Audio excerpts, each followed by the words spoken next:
నీ ఆలోచనలే నీ ప్రపంచాన్ని సృష్టిస్తాయి.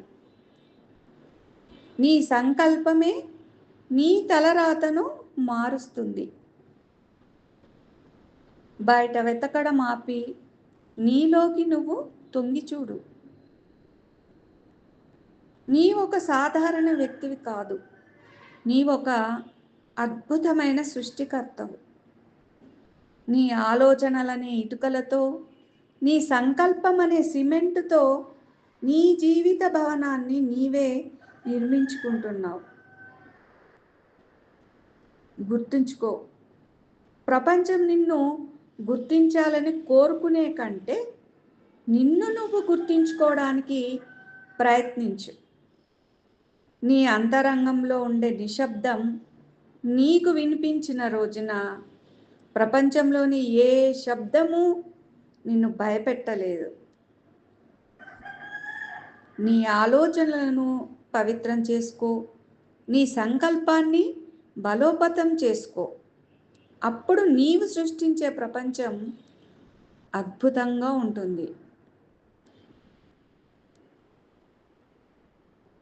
నీ ఆలోచనలే నీ సామ్రాజ్యం. అంతరంగ మథనం. సాధారణంగా మనం మన కష్టాలకు, సుఖాలకు బయట ఉన్న వ్యక్తులే లేదా పరిస్థితులే కారణమని నమ్ముతుంటాం. కానీ అసలైన సత్యం ఏమిటంటే, మన జీవితం అనేది మన మనస్సు యొక్క ప్రతిబింబం మాత్రమే. నీ ఆలోచనలే నీ ప్రపంచం. యద్భావం తద్భవతి అన్నట్లుగా మన ఆలోచనలు ఎలాంటివో మన జీవితం కూడా అలాగే ఉంటుంది. ఆలోచన అనేది ఒక విత్తనం వంటిది.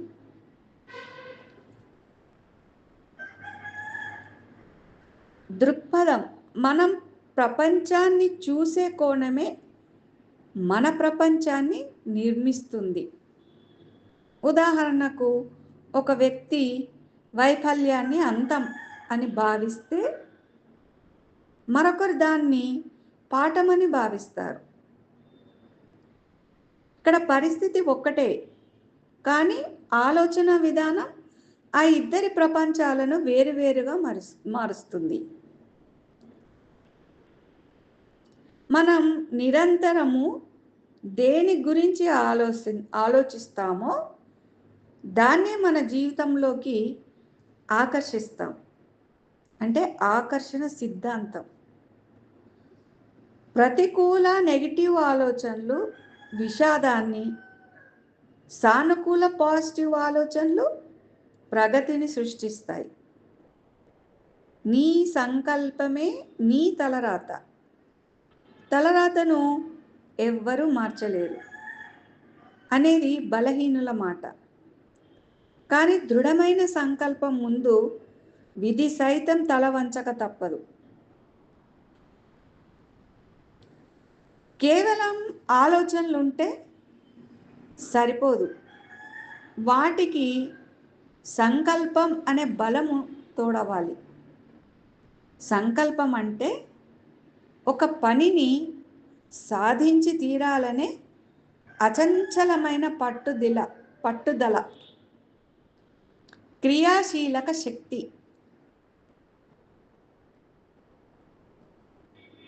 మన అలవాట్లను, మన ప్రవర్తనను మార్చుకున్నప్పుడు మన భవిష్యత్తు మారుతుంది. ఆ మార్పుకు మూలం మన సంకల్పమే. నీవు ఈరోజు తీసుకునే ఒక గట్టి నిర్ణయము నీ రేపటి చరిత్రను తిరగరాయగలదు. అంటే మార్పుకు నాంది. బయట వెతకడం ఆపి నీలోకి నువ్వు తొంగి చూడు. మన ఆనందం కోసం వస్తువుల వెంట, ప్రశంసల కోసం మనుషుల వెంట పరుగు తీస్తుంటాం. కానీ శాశ్వతమైన తృప్తి మన లోపలే ఉంటుంది. ఆత్మ విశ్లేషణ. మనలోని భయాలు, బలహీనతలు మరియు అపారమైన శక్తులు మనకు తెలియాలంటే నిశ్శబ్దంగా మనల్ని మనం గమనించుకోవాలి. అంటే ఆత్మ విశ్లేషణ చేసుకోవాలి. నిజమైన సంపద లోపలికి తొంగి చూడటం అంటే మనల్ని మనం అర్థం చేసుకోవడం, మనలోని లోపాలను సరిదిద్దుకోవడం, మరియు మనలోని దైవత్వాన్ని గుర్తించడం. బయట వెతికితే లభించేది తాత్కాలిక ఉపశమనం మాత్రమే. అంతరంగంలో వెతికితే లభించేది అపరిమితమైన జ్ఞానం. హరే కృష్ణ.